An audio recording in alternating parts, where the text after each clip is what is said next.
Everything that arises passes away. The Buddha said the origin of all suffering was ignorance, so it's important to consider what he really meant by ignorance. Most human beings in the world live very much as if their habits, thoughts, feelings, and memories are what they really are. They don't take the time to look at their lives, or don't really have the opportunity to watch and consider how these conditions operate. What is a condition? The body that we have, emotions and feelings, the perceptions of the mind, conceptions and consciousness through the senses, these are conditions. A condition is something that's added, compounded, something that arises and passes away. It's not the uncreated, unborn, unoriginated, ultimate reality. Religion is what human beings use to try to get back to that ultimate realization of reality, beyond the cycles of birth and death. The supramundane wisdom, or Lokuttara Panya, and nirvana, or nibbana, is the experience of this transcendent reality. This is when we suddenly know the truth, not by studying the Pali scriptures or a Zen book, but through direct experience. We generally conceive the truth as being a thing, nibbana as being some peaceful state of mind or some kind of ecstatic experience. All of us have experienced some kind of happiness, so we like to conceive the unborn, uncreated, unoriginated as a happy experience. But the Buddha was very careful never to describe the ultimate reality, or nibbana. He never said very much about it.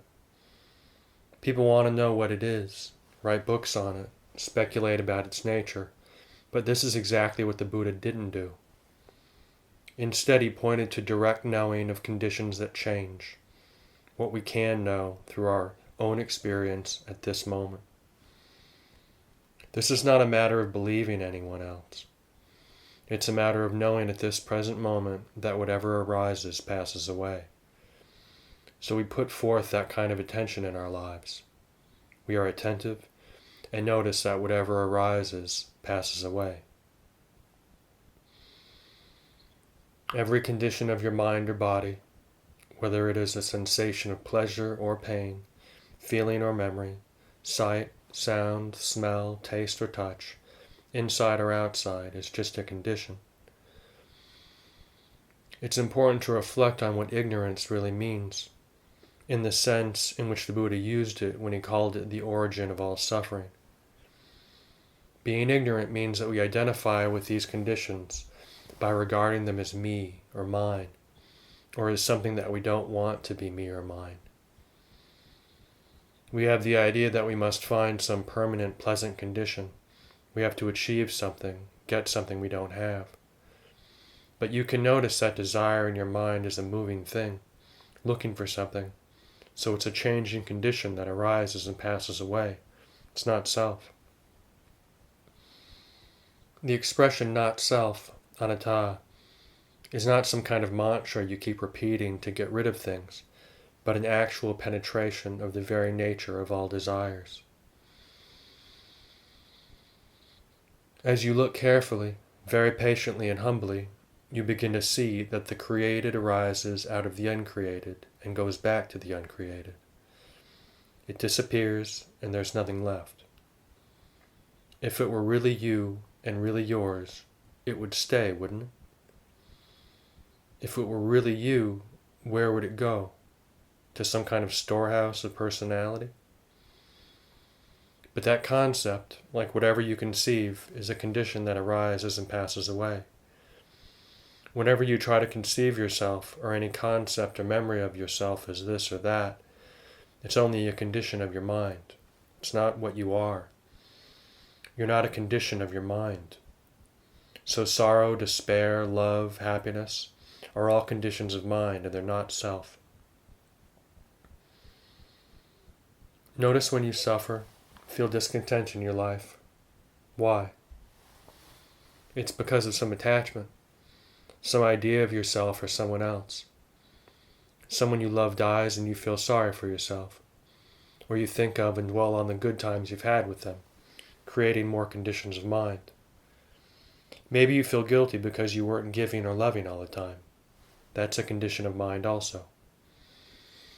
You have a memory. You conceive of them as being alive. But that very idea of a person is a perception of mind. It's not a person. Remembering someone who is alive, someone you wish you could be with right now, is a condition of mind. And remembering someone who's died, so that you'll never see them again, is also a condition of mind.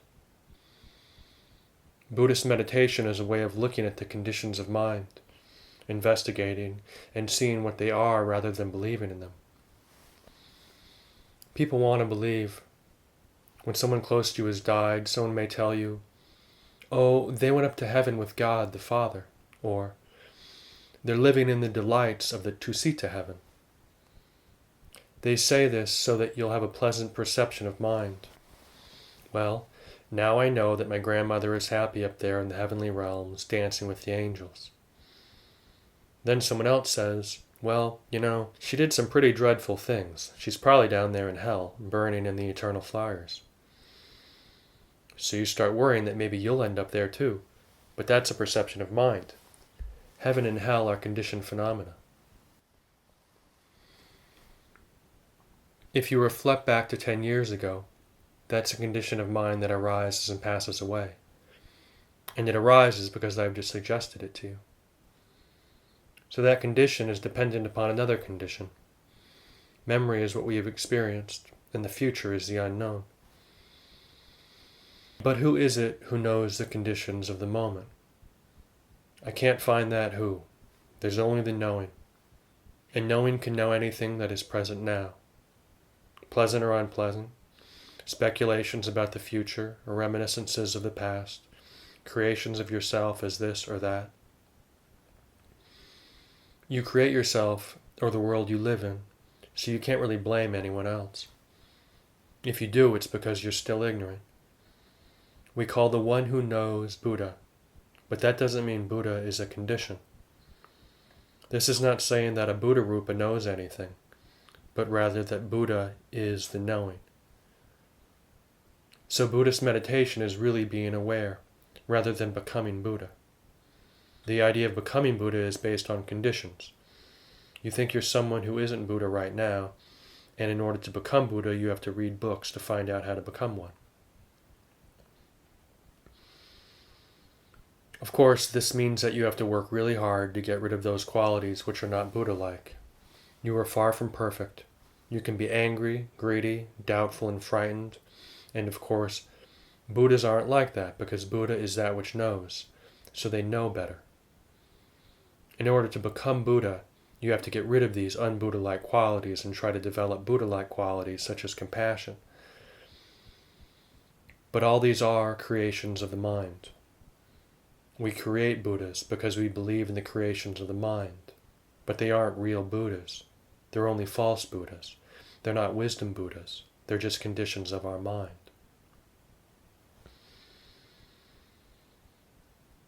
As long as you conceive yourself as being somebody who has to do something in order to become something else, you are still caught in a trap, a condition of mind, as being a self, and you never quite understand anything properly.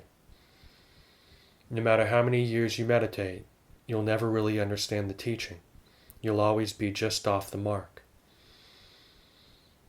The direct way of seeing things now, that whatever arises passes away, doesn't mean that you're throwing anything away.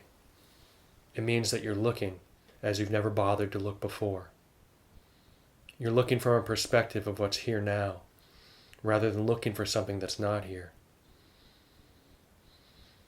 If you come into the meditation hall thinking, "I've got to spend this hour looking for the Buddha, trying to become something, trying to get rid of these bad thoughts. I must sit and practice hard, try to become what I should become. So I'll sit here and try getting rid of things, try to get things, try to hold on to things." With that attitude, meditation is a really strenuous effort and always a failure. But if you are just aware of the conditions of mind, if you see in perspective the desire to become, to get rid of, to do something, or the feeling that you can't do it, or that you're an expert or whatever, you begin to see that whatever you're experiencing is a changing condition and not self. You're seeing a perspective of being Buddha, rather than doing something in order to become Buddha. When we talk about sati, mindfulness, this is what we mean.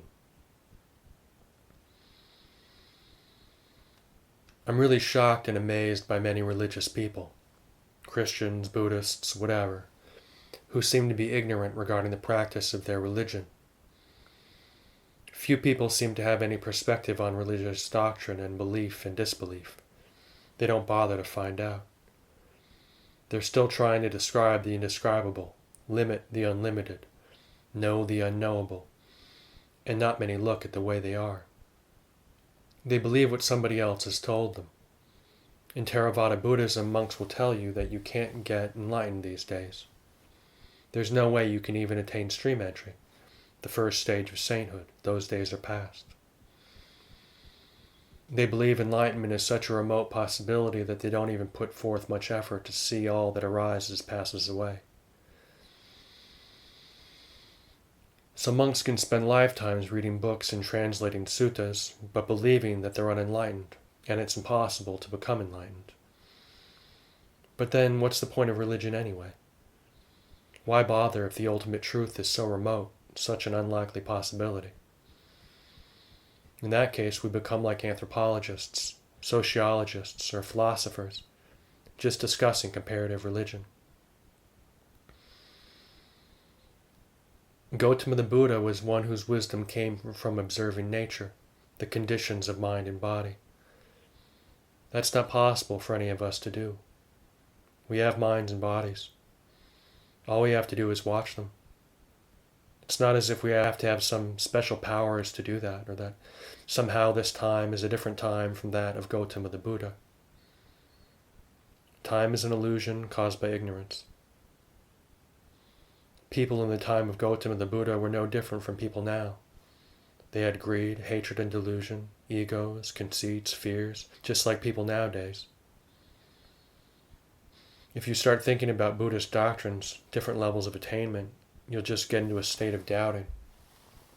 You don't have to check yourself with a list in a book, but just know for yourself until no condition of body or mind deludes you.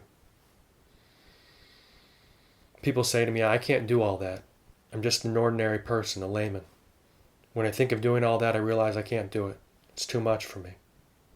I say, if you think about it, you can't do it. That's all. Don't think about it. Just do it. Thought only takes you to doubt. People who just think about life can't do anything. If it's worth doing, do it. When you become depressed, learn from depression. When you fall sick, learn from sickness. When you're happy, learn from happiness. These are all opportunities to learn in the world. Keep silently listening and watching as a way of life. Then you begin to understand conditions. There's nothing to fear. You don't have to get anything that you don't have already. There's nothing to get rid of.